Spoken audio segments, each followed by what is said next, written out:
उत्तर प्रदेश राज्य महिला आयोग की अध्यक्ष डॉक्टर बबीता सिंह चौहान ने जौनपुर के मदरसा जामिया इमाम जाफर सादिक और जामिया बिनतुल हुदा निस्वा का दौरा किया।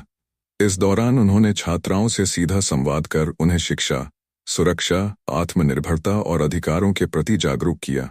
उन्होंने कहा कि शिक्षित महिला ही समाज की रीढ़ है। बेटियां शिक्षित होंगी तो परिवार और समाज दोनों प्रगति करेंगे। डॉक्टर चौहान ने छात्राओं को अपने सपनों को पूरा करने और आत्मनिर्भर बनने की प्रेरणा दी।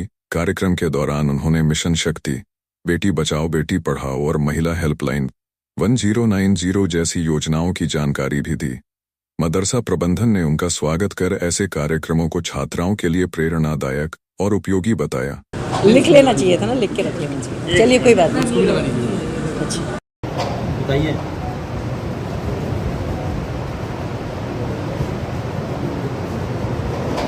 मैम आप जौनपुर आई हैं आज और आपने अस्पताल का भी निरीक्षण किया है, आज यहाँ मदरसे में भी आई हैं और भी अधिकारियों के साथ मीटिंग की। क्या कुछ इसके बारे में बताइए।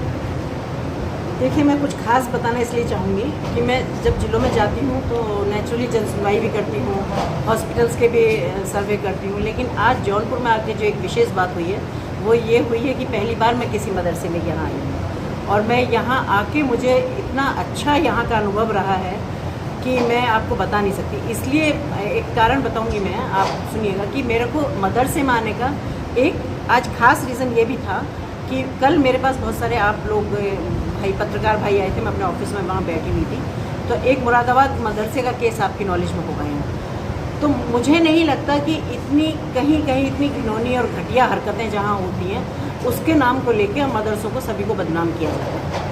तो जब यहाँ की बात हुई तो उन्होंने कहा कि मैम आप एक एग्जाम्पल के तौर पे एक मदरसा ज़रूर देखें यहाँ का। इसका नाम है जामिया इमाम जाफ़र सादिक मदरसा।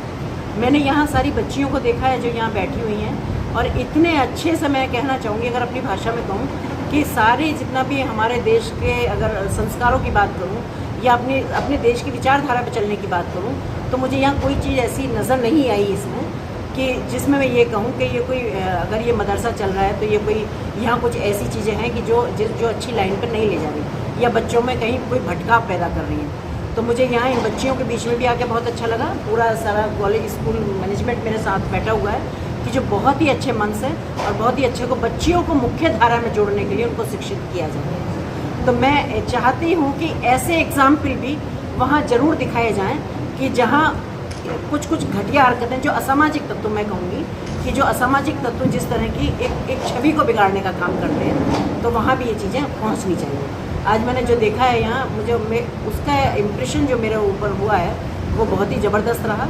और क्योंकि महिला सशक्तिकरण का दौर चल रहा है, आप जानते हैं योगी आदित्यनाथ जी का प्रदेश है, यहाँ कोई महिला की किसी की कोई जाति होती है ना कोई धर्म होते हैं। हमारे पास इतनी सारी सुबह से शाम तक महिलाएँ आती हैं और हम हर चीज़ की, हर समस्या का निस्तारण करते हैं, क्योंकि ऐसा नहीं है कि वहाँ कोई ये पूछा। किसी भी, अगर मैं बात करूँगी कि जितनी भी हमारी सरकारी योजनाएं आज इन महिलाओं के लिए, बहन बेटियों के लिए आज इतनी सरकारी योजना है कि अगर एक्चुअल में ये सरकारी योजनाओं का जो सब लाभ ले रहे हैं, मैं ये कह सकती हूँ गारंटी के साथ कि कम से कम उत्तर प्रदेश में कोई लड़की, कोई बहन, कोई बेटी, कोई माँ, कोई बीवी किसी की इस नहीं रह सकती कि जो बेरोजगार रहे या उसको कहीं सुविधा। कोई बच्ची ऐसी नहीं रह सकती जो पढ़ाई में अव्वल ना आए, जो पढ़ाई को कहीं चूक जाए, क्योंकि आज बच्चियों के गर्भ में आने से लेके और उनके बुढ़ापे तक की व्यवस्था आज सरकार ने की हुई है। चाहे वो उनको पढ़ाई की है, चाहे वो उनको शादी की है, चाहे वो उनके, अगर कहा जाए महिलाओं में विधवा पेंशन है, चाहे उनको निराश्रित महिलाओं की पेंशन है,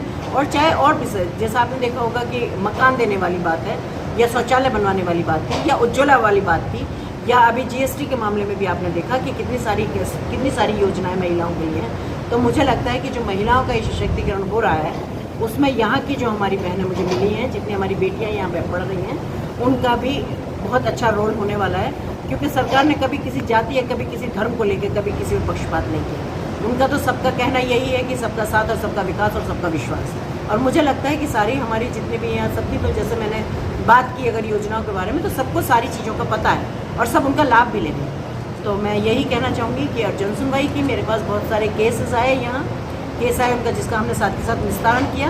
कुछ ऐसे थे जिसमें इन्वेस्टिगेशन दोबारा होना था, उन केसों को हमने छोड़ दिया है कि जिसमें इन्वेस्टिगेशन हो जाएगा तो हम उसको हो जाएगा। बाकी मैं कह सकती हूँ जिला अस्पताल निरीक्षण किया, क्या खामियां कुछ मिली?